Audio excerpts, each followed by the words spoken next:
Calculator দিয়ে এক চলক বিশিষ্ট বহুপদীর উৎপাদকে বিশ্লেষণ 1 সেকেন্ডেই করে ফেলা যায়। কিভাবে আমি দেখাই, মনোযোগ দিবা, পুরা মনোযোগ এদিকে দিবা। আমরা একটা বহুপদী নিলাম p of x x² minus 5x plus 6, এটার উৎপাদকে বিশ্লেষণ তো সবাই করতে পারো, মিডল টার্ম। আচ্ছা, পারি আমরা সবাই। এবার আমাকে বলো তো, তুমি কি সমীকরণ সমাধান শিখে আসছো? তুমি কি সমীকরণ সমাধান শিখে আসছো? x² minus 5x plus 6 equals to 0, এই সমীকরণটা সমাধান করলে তুমি x এর যেই ভ্যালুগুলা পাও তারা আসলে কি বলতে পারো? x এর এমন সব ভ্যালু যাদের জন্য এই সমীকরণটা 0 হয়, তাই না? x এর এমন সব ভ্যালু, তুমি যদি এটা সমাধান করো x এর ভ্যালু 2 আর 3 পাবা। তুমি যদি খেয়াল করো x এর জায়গায় যদি 2 বসাও তাহলে এই জিনিসটা 0 হয়, আবার x এর জায়গায় 3 বসাইলেও এই জিনিসটা 0 হয়।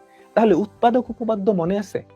এই সমীকরণটার সমাধান যদি 2 আর 3 হয় তাহলে এই জিনিসটা, এই যে p of x, তার উৎপাদক কে x minus 2 আর x minus 3 না? বুঝছো? বুঝছো? আচ্ছা, এবার আরেকটা জিনিস বলি তো, দেখি কয়জন পারো। f of x equals to 0, এটা একটা সমীকরণ। এই সমীকরণটা সমাধান করে আমি x এর ভ্যালু পাইলাম a b c। এই সমীকরণটা সমাধান করে আমি x এর ভ্যালু পাইলাম a b c। এখন আমাকে বলতে পারবা f of x এর উৎপাদক কারা কারা? f of x এর উৎপাদক কারা কারা? বলো তো। x minus a, x minus b, x minus c, তাই না? এরা তিনটাই তো এটার উৎপাদক। সবাই বলো, বুঝছো তো? আচ্ছা, এখন এই যে সমীকরণটা না, এটা খুব ইজিলি ক্যালকুলেটর দিয়ে ঠাস করে ফেলা যায়। কিভাবে? যাদের ইএস ক্যালকুলেটর, কি ক্যালকুলেটর? ইএস, সবাই একটু মনোযোগ দিবা। ইএস বা ইএস প্লাস, তোমরা দ্বিঘাত বা ত্রিঘাত এই পর্যন্ত সমীকরণ ক্যালকুলেটর দিয়ে করে ফেলতে পারবা, দ্বিঘাত বা ত্রিঘাত। এটা একটা, আরেকটা ধরো, আমরা আরেকটা বহুপদী নেই। এখন এই দুইটা জিনিসের উৎপাদকে আমি বিশ্লেষণ করব। আমি উৎপাদকে বিশ্লেষণ করব না, আমি কি করব জানো? এই সমীকরণটা সমাধান করব। এটা ইকুয়ালস টু 0 ধরবো মনে মনে, বুঝছো? এটাকে মনে মনে 0 ধরলাম, এটাকে মনে মনে 0 ধরে আমি সমীকরণটা সমাধান করি। তো যারা ইএস বা ইএস প্লাস ক্যালকুলেটরে আছো, সবার তো এই ক্যালকুলেটরটা, তাই না? ইএস বা ইএস প্লাস, তোমরা কি করবে জানো? এই যে মোড, এখানে চাপ দিবা মোড, তারপর 5 নম্বরে দেখো লেখা আছে ইকিউএন, 5 নাম্বার প্রেস করবা, 5 নাম্বার প্রেস করবা। হ্যাঁ, এখন তোমাকে দেখতে হবে জিনিসটা কি দ্বিঘাত নাকি ত্রিঘাত। প্রথমটা দ্বিঘাত, পরেরটা তিনঘাত।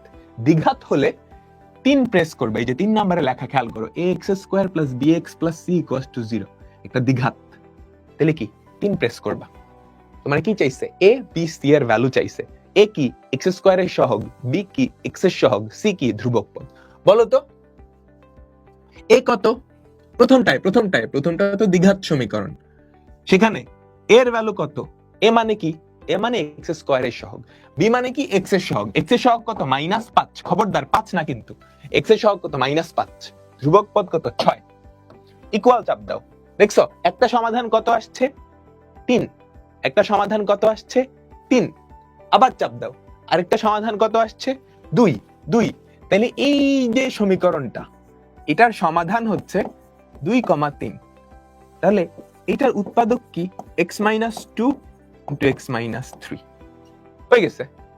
কত সহজ, তাই না? বুঝতে পারছো পুরো ব্যাপারটা? এবার মনোযোগ দাও, আবার এবার চলো 3 ঘাতেরটা করব। তো 3 ঘাতেরটা কেমনে করবা? দেখো, মোডে যাবা, মোড 5 নাম্বার হচ্ছে ইকুয়েশন। 3 ঘাত মানে x³। দেখো তো 4 নম্বরে ax³ + bx² + cx + d। Mode clear করবা? দেখো, তুমি আবার মোডে চাপ দিবা, মোডে চাপ দিয়ে 5, তারপর 4 নম্বরে হচ্ছে ত্রিঘাত, 4 নাম্বার দিয়ে দিলা। এবার a মানে কি? x³ এর সহগ, x³ এর সহগ কত? 1। b মানে কি? x² এর সহগ, x² এর সহগ কত? -6। c মানে কি? x এর সহগ, x এর সহগ কত? x এর সহগ কত? 11। d মানে কি? ধ্রুবক পদ কত? -6। বসাইছো, উঠানো শেষ। তুমি সমীকরণটা ক্যালকুলেটরে উঠাইছো, ইকুয়াল চাপ দাও। x এর প্রথম সমাধান কত আসছে? 1। পরের সমাধান কত আসছে? 3। পরের সমাধান কত আসছে? 2। ম্যাজিক। তাহলে এই যে এইটা সমাধান করে আমরা পাইলাম x এর ভ্যালু 1 2 3। তাহলে এই জিনিসটার উৎপাদক x-1 x-2 x-3 এটাই হবে। একটা ছোট্ট চেক দিতে হবে। কি চেক? তুমি খেয়াল করো তো, এই দুটা গুণ করলে x স্কয়ার হয় না? x এর সাথে x গুণ করলে x স্কয়ার হয়। এখানে x স্কয়ারই আছে না? ফাইন, কোনো ঝামেলা নেই, এটা পারফেক্ট। ঠিক আছে, এটা চেক মারতে হবে যে এই x আর এই x গুণ করে x স্কয়ারই হয় কিনা। এই x আর এই x গুণ করলে কত হবে? তুমি বেসিক্যালি x ওয়ালা পদগুলা গুণ করবা, গুণ করলে কত হয়? x কিউব হয়। এখানে কি x কিউব ছিল? হ্যাঁ, মিলছে, আর কিছু করার দরকার নেই।